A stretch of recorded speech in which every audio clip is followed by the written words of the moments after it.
నమస్తే, welcome to solid TV. నా పేరు పవన్ కుమార్. మనతో పాటు అశోక్ యాదవ్ మాజీ పాలక మండలి గారు ఉన్నారు. వారితో మాట్లాడే ప్రయత్నం చేద్దాం. నమస్తే సార్. నమస్కారం. సార్ చెప్పండి, అంటే రేపు కళ్యాణ మహోత్సవం ఉంది. సో ఏ రకంగా ఏర్పాట్లు ఉన్నాయి? సో మీరు ఇక్కడ వాసులు కాబట్టి చెప్తారు, అసలు ప్రతిసారి మీరు ఏ రకంగా? ముఖ్యంగా అయితే ఇక్కడ బల్కంపేట స్థానికలు మేము పుట్టి పెరిగిందంటే ఇక్కడే. మేము అమ్మవారి చిన్న గుడిలో ఉన్నప్పటి నుండి చూసి దినదినాభివృద్ధి చెందుతూ 1983 ఎండోమెంట్ హ్యాండ్ ఓవర్ అయిన తర్వాత ఈ విధంగా అభివృద్ధి చెందింది. ఇది ఏంటంటే అమ్మవారి కళ్యాణోత్సవం ప్రతి ఏటా నమస్కారం ప్రతి ఏటా జరుగుతూ ఉంటుంది. ఆ జరిగిన కళ్యాణోత్సవం జరుగుతుంది. ముఖ్యంగా ఏంటంటే ఈ కళ్యాణోత్సవం రేపు 3 రోజులు అంగరంగ వైభవంగా జరుగుతుంది. నిన్నటితో స్టార్ట్ అయ్యింది. నిన్న హోమం గీమం పూజలు చేసిండు. ఈ రోజు అమ్మవారి పెళ్లి కూతురు, అది అయ్యవారి పెళ్లి కూతురు చేయడం జరిగింది. పెళ్లి కూతురు తర్వాత ఇప్పుడు ఎదుర్కోలు ఉంటుంది. ఇక మాకు పక్కనే అమ్మవారి వెంకటేశ్వర స్వామి టెంపుల్ ఉంటుంది. ఆ టెంపుల్ నుండి అమ్మవారి వెళ్ళి అయ్యవారిని ఎదుర్కొని తీసుకొని రావడం జరుగుతుంది. ఆ కార్యం తర్వాత మళ్ళీ ఇంట్లో అమ్మవారి పూజలు అది జరిగిన తర్వాత 10-11 గంటలకు అమ్మవారి ఆలయం మూయవేయడం జరుగుతుంది. మళ్ళీ రేపు ఉదయమే అమ్మవారిని అయ్యవార్లను వేదిక పై నుండి కళ్యాణ వేదికకు తీసుకొని రావడము. హోమం తర్వాత అక్కడ అన్ని అమ్మవారిని అలంకారం చేసి ఇక్కడికి వేదిక తీసి 11:59 నిమిషాల కళ్యాణోత్సవ కార్యక్రమంలో వేద పండితుల ఆశీర్వచనాల మధ్య ఇక్కడ కళ్యాణోత్సవం ప్రతిసారి జరుగుతుంది. ఈ కళ్యాణోత్సవానికి రాష్ట్ర ప్రభుత్వానికి సంబంధించిన వివిధ అధికారులందరి సహకారంతో మరి ఇక్కడ స్థానిక ఎమ్మెల్యే తలసాని శ్రీనివాస్ యాదవ్ గారు ఇక్కడ 2014 నుండి ఇక్కడ ఈ రోజు మేము స్టేజ్కి నిలబడ్డామంటే శ్రీనివాస్ యాదవ్ గారి ప్రోద్బలంతో ఇక్కడ స్టేజ్ చేయడం జరిగింది. వెనకాల కళ్యాణ వేదిక ఇదంతా లేకుంటే అప్పుడు గతంలో అమ్మవారి కళ్యాణం చిన్న కళ్యాణం లోపలనే జరిగేది. సుమారు 100-200 మంది కంటే చూచుట్టోళ్ళు కాదు. శ్రీనివాస్ యాదవ్ గారు వచ్చిన తర్వాత తెలంగాణ ప్రభుత్వం వచ్చినాక ఇక్కడ అమ్మవారికి మంచి ప్రయారిటీ ఇచ్చి మాకందరికి ఇక్కడ ధర్మకర్తలకు వేయడం జరిగి మేము ఒక టీం వర్కప్ చేసి ఇక్కడ ఆలయంలో వివిధ అభివృద్ధి పనులకు చేయడం జరిగింది. ఈ విధంగా అమ్మవారి కళ్యాణోత్సవం ప్రతి ఏటా వార్షిక కళ్యాణోత్సవం జరుగుతుంది.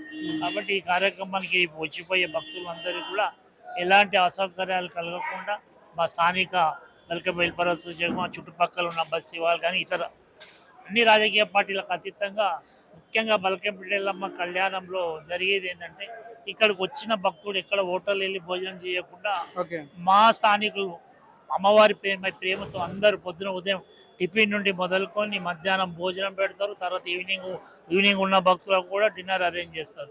ఎవరికి తోచిన విధంగా ఒకరైతే మటన్తో కూడా పెట్టుతున్నారు కొంతమంది. అంటే అమ్మవారు కలిగిస్తుంది కాబట్టి మాకు మీరు ఎంక్వైరీ చేయండి. రేపు కళ్యాణం కాబట్టి చుట్టూ మీరు ఎంక్వైరీ ఏదన్నా ఒక హోటల్లో భక్తులు భోజనం చేసినట్టు కనబడదు. అంత అన్నదానాలు అన్ని భక్తులే చేస్తారు. ఎవరికి వచ్చింది వాళ్ళ విధంగా. మా వెల్ఫేర్ అసోసియేషన్ ద్వారా కూడా మేము చాలా చేస్తాం. ఇక్కడ ముఖ్యంగా మేము ఒక 20 సంవత్సరాల నుండి అసోసియేషన్ ద్వారా మేమంతా గతం శ్రీపతి రాజేశ్వర ఎమ్మెల్యే ఉన్న ప్రారంభించినాం.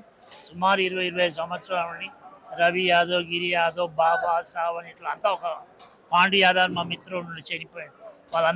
అందరం కూర్చొని మేము ఆ కళ్యాణం అక్కడ మొదలుపెట్టాం. ఫస్ట్ పెట్టింది మేము. ఒక్కరోజు ఒక కళ్యాణం భోజనాలు మేము పెట్టడం స్టార్ట్ చేస్తే ఈ 20 సంవత్సరాలు ఎంతవరకు అంటే దినదినాభివృద్ధి చెందుతూ అమ్మవారికి అందరికీ సంకల్పం వస్తుంది. నాకు మంచి జరిగింది, నేను 2 క్వింటాల బియ్యంతో చేస్తాను, అట్లా చేస్తున్నారు.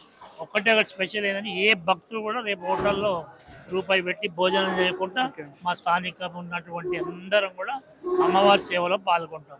ఆ అమ్మవారి సేవలో పాల్గొని మాకు అమ్మవారు కూడా అలాంటి అవకాశాలు కల్పిస్తుంది. కాబట్టి అమ్మవారి కాలం స్వచ్ఛందంగా పాల్గొని ఈ 3 రోజులు పార్టీల కదా అందరం కూడా ఫ్రెండ్షిప్తో ఉండి అమ్మవారి కళ్యాణోత్సవం విజయం చేస్తాం. రేపు 22వ తేదీ సాయంత్రం 6 గంటలకు అంగరంగ వైభవంగా రథోత్సవం జరుగుతుంది. గతంలో ఈ రథోత్సవ కార్యక్రమం అనేది 6 నెలలు కళ్యాణం అయిన తర్వాత 6 నెలలకు ఉంటుండే. అలాంటిది మేము ట్రస్ట్ ధర్మకర్తల మండలిగా ఉన్నప్పుడు ఈ రోజు కళ్యాణం జరిగితే 6 నెలలకు రథం తీసి ఏ విధంగా ఉంటుందని చెప్పి ఒక పాలక మండలి నిర్ణయం చేసి కళ్యాణం నెక్స్ట్ డే రథోత్సవం చేయాలని చెప్పి ఆ రథోత్సవాన్ని మేము ఒక 2005-2010లో పెట్టడం అప్పటి నుండి కంటిన్యూ అవుతుంది. ఈ అమ్మవారి రథోత్సవానికి హంపి విరూపాక్షాచార్యులు శంకరాచార్యులు ఉంటుండే. ఆయన ఆధ్వర్యంలో అక్కడ బెంగళూరు నుండి రథం తెప్పించి గవర్నమెంట్ టెంపుల్ మేము ఓన్లీ పాలక మండలి సభ్యులు స్థానికులం, ముఖ్యంగా స్థానికులం కాబట్టి మాకు అన్ని తెలిసి ఇక్కడ జరిగేది. కాబట్టి ఈ అమ్మవారి కళ్యాణంలో పాల్గొన్న భక్తులందరికీ అమ్మవారు అందరికి కొమ్ము బంగారమై అందరికీ మంచి జరగాలని అమ్మవారిని వేడుకొని స్వచ్ఛందంగా పాల్గొంటాం. ఈ అమ్మవారి కళ్యాణోత్సవానికి మీరు రిలే చేసి అందరికీ తెలియపరచడానికి మీ సాలిడ్ టీవీ యాజమాన్యానికి రిలే చేసినందుకు మీకు అమ్మవారు ఆశీస్సులు ఉండాలని మేము ఎల్లప్పుడూ కోరుకుంటూ జై ఎల్లమ్మ తల్లి. రైట్, థ్యాంక్ యూ అన్న. రైటా?